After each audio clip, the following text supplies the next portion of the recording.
रामकृष्ण हरे. सज्जन हो, धैर्याची कसोटी आजचा आपला हा विषय आहे. एक गरीब होतकरू तरुण आपल्या कामाच्या शोधामध्ये फिरत होता. फिरता फिरता एकाने सांगितलं की अमुक अमुक शेठला तुम्ही भेटा, त्यांचे बरेच कारखाने वगैरे आहेत, त्यांना असे कामगार लागतात. त्याप्रमाणे तो होतकरू उमेदवार त्या शेठला जाऊन भेटला. भेटल्यानंतर शेठजींनी सांगितलं की ठीक आहे, तुला कामाची गरज आहे, तू काय काम करशील? तो म्हणला, शेठजी तुम्ही कोणतंही सांगा, काम मी प्रामाणिकपणे करील, निष्ठेने करील. हो का, पगार काय घेशील? म्हणले, माझं काम तुम्ही पहा आणि मग आपण नंतर पगार ठरवू. रोजच्या रोज जर तुम्ही दिला तर माझं हातावर पोट आहे, तर ते बरं होईल आणि मग तुम्ही नंतर ठरवा की काय द्यायचं वगैरे. शेठजी म्हणले ठीक आहे. आणि मग दुसऱ्या दिवशी तो गेल्यानंतर शेठजीने सांगितलं, हे बघ, ह्या बगीच्यातले जे दगड आहेत ना, हे उचलून त्या कोपऱ्याला टाकायचे. बरं बरं ठीक आहे म्हणाले.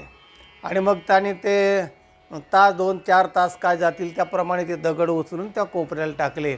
शेठजीकडे गेला, म्हणले, शेठ काम झालं. झाल्यानंतर शेठजीने 10 रुपये काढून त्याला दिले. फार तर 7-8 रुपयाचं काम असेल, पण 10 रुपये शेठने त्याला दिले. ठीक आहे, तोही खुश झाला, घरी गेला.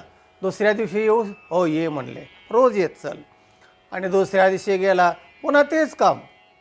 ते दगड उचलायचे आणि त्या ठिकाणी ठेवायचे. बरं, मग ते रोजच्या रोज तेच काम. दगड उचलायचे, त्या ठिकाणी ठेवायचे, दगड उचलायचे, त्या ठिकाणी ठेवायचे. 8 दिवस झाले. रोज प्रामाणिकपणाने वेळेवर येऊन तो कामगार, तो तरुण आपलं काम प्रामाणिकपणे निष्ठेने करत असायचा, नम्रतेने करत असायचा.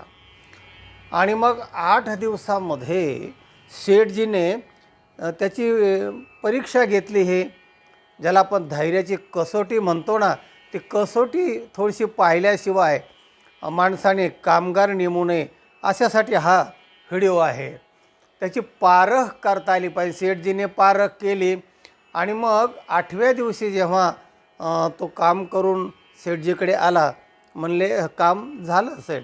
दगड उचलून त्या ठिकाणी ठेवण्यात आले, काम पूर्ण झालं.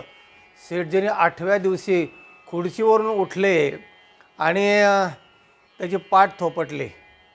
शाब्बास, मला अशाच प्रामाणिक निष्ठावान कामगाराची गरज होती.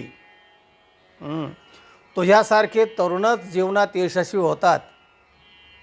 मी तुला उद्यापासून माझ्या कारखान्याचा मॅनेजर म्हणून नेमणूक करीत आहे. आणि तसं शेठजीने केलं.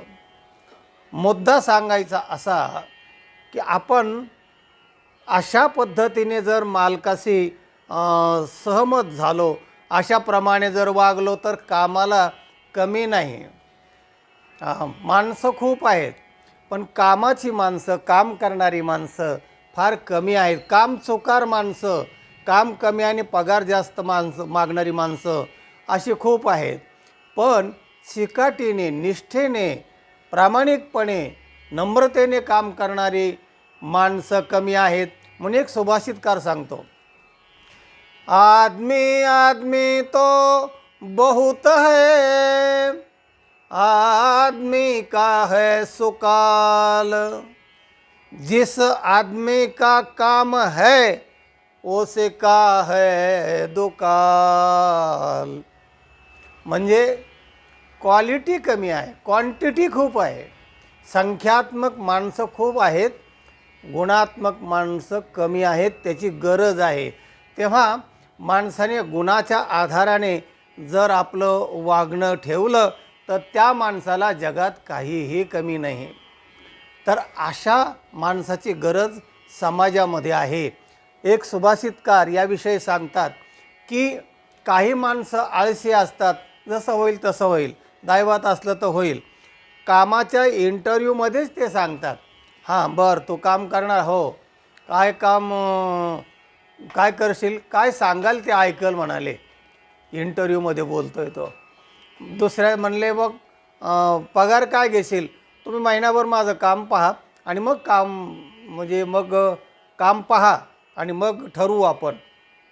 पण पहिल्या दिवसाचं म्हणले ॲडव्हान्स दिलं पाहिजे 100 रुपये. ठीक आहे, गेला. त्याला ती खुर्ची दाखवली आणि ते बसलं जाऊन. मालक म्हणले आपल्या कारखान्यातले जे माणसं येतील ना त्याला दगड उचलून तेवढे टाकायचे आणि तिथं निरीक्षण कर. ठीक आहे, ऐकलं म्हणाले. झालं, मालक निघून गेला. आला तर तो खुर्चीवरच बसलेला होता. 100 रुपये अगोदरच घेतलेले होते आणि म्हणले काम केलं का, म्हणजे करायची बोली नव्हती, ऐकायची होती. सांगेल ते काम ऐकेल, करेल असं मी म्हणलेलो नाही. तेव्हा वेळेवर यायचं नाही, थापा मारायच्या, कामापेक्षा जास्त पैसे मागायचे.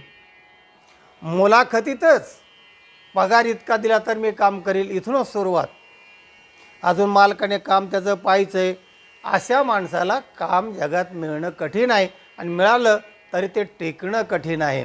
आणि म्हणून एक सुभाषितकार सांगतात की दैवसुद्धा माणसाला सहाय्य करतं. कोणत्या माणसाला? श्लोक ऐका, मनाचे कान करून ऐका. उद्योग साहसम धैर्यम बुद्धिशक्ती पराक्रमः षडेते यत्र वर्तन्ते तत्र दैवम सहाय्यकृत. उद्योगशीलता माणसामध्ये पाहिजे आणि साहस पाहिजे, मी करणार, आणि धैर्य पाहिजे. आज त्याच्यावरच आपला हा विषय सांगितला. धैर्य असलं पाहिजे. सांगितलं आहे ना काम तर ते बरोबर करायचं. पुन्हा बुद्धी पाहिजे, शक्ती पराक्रम. ह्या 6 गोष्टी ज्याच्या ठिकाणी असतात त्याला दैवसुद्धा मदत करतं. लक्ष्मी त्याच्या घरी पाणी वाहते. असा हा उद्योगशीलपणाचं काम आहे. तेव्हा संत काय म्हणतात? सेवके करावे सांगितले काम, काम सेवके करावे. सेवकाने सांगितलेलं काम करावं. दगड उचलून इथं टाक म्हणलं की टाकायचे. आणि रोज रोज कशाला टाकायचे आणि दगड उचलून तिथं टाकण्याचं कशा करता टाकायचे, हे असले प्रश्न नाही विचारायचे. त्याने फक्त सांगितले ते प्रामाणिकपणे काम करावे. तेथे होतो पण कामा नये सेवके करावे सांगितले काम. सेवकाने काम सांगितले तेवढं करायचं. त्या शंका कुशंका बाकी काही विचारायचं नाही. हो तो हो, होय करतो, हो आता उद्या नाही येणार, हे असलं काही करायचं नाही. काम काम. तेथे हो तो पण कामा नये. असा हा सेवक जो असेल ना तर तो आपल्या जीवनामध्ये यशस्वी होईल. असं काही करायचं आपण शिकूया. व्यवहारात वागायचं शिकूया. जे आपल्या वाट्याला काम आलं असेल ना, मग ते स्वतःचं असेल दुसऱ्याचं असेल, त्या कामाशी सुद्धा प्रामाणिकपणे राहणं हा माणसाचा स्वधर्म बनला पाहिजे. कर्मयोगी माणसाने झालं पाहिजे, तरच त्याचं जीवन आनंदमय मंगलमय होईल.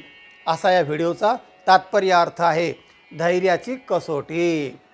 रामकृष्ण हरी.